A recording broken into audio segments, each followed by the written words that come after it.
6वां दिन कात्यायनी माता आज्ञा चक्र। इस दिन साधक का मन आज्ञा चक्र में अवस्थित होता है। एक कथा के अनुसार ऋषि कात्यायन ने कठोर तपस्या के बाद माता भगवती से पुत्री के रूप में आने का निवेदन किया। देवी ने उन्हें आशीर्वाद दिया। माता भगवती कात्यायन के घर जन्मी थी, इसलिए उन्हें कात्यायनी कहा जाता है।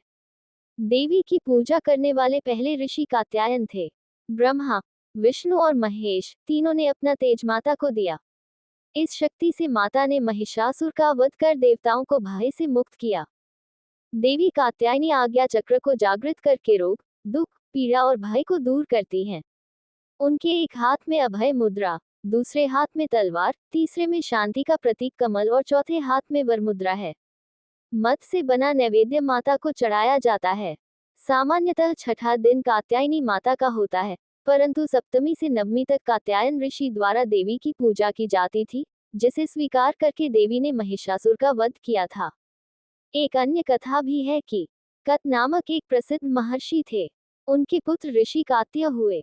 इन्हीं कात्य के गोत्र में विश्व प्रसिद्ध महर्षि कात्यायन उत्पन्न हुए थे। इन्होंने भगवती पराम्बा की उपासना करते हुए बहुत वर्षों तक बड़ी कठिन तपस्या की थी। उनकी इच्छा थी कि मां भगवती उनके घर पुत्री के रूप में जन्म लें। मां भगवती ने उनकी यह प्रार्थना स्वीकार कर ली थी। कुछ काल पश्चात जब दानव महिषासुर का अत्याचार पृथ्वी पर बहुत बढ़ गया, तब भगवान ब्रह्मा, विष्णु, महेश तीनों ने अपने अपने तेज का अंश देकर महिषासुर के विनाश के लिए एक देवी को उत्पन्न किया। महर्षि कात्यायन ने सर्वप्रथम इनकी पूजा की। इसी कारण से ये कात्यायनी कहलाई।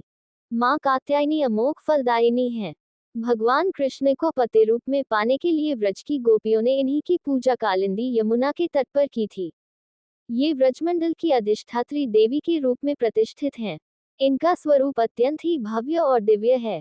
इनका वर्ण स्वर्ण के समान चमकीला और भास्व है। इनकी 4 भुजाएं हैं। माताजी का दाहिनी तरफ का ऊपर वाला हाथ अभय मुद्रा में है तथा नीचे वाला वर मुद्रा में है। बाईं तरफ के ऊपर वाले हाथ में तलवार और नीचे वाले हाथ में कमल पुष्प सुशोभित है। इनका वाहन सिंह है।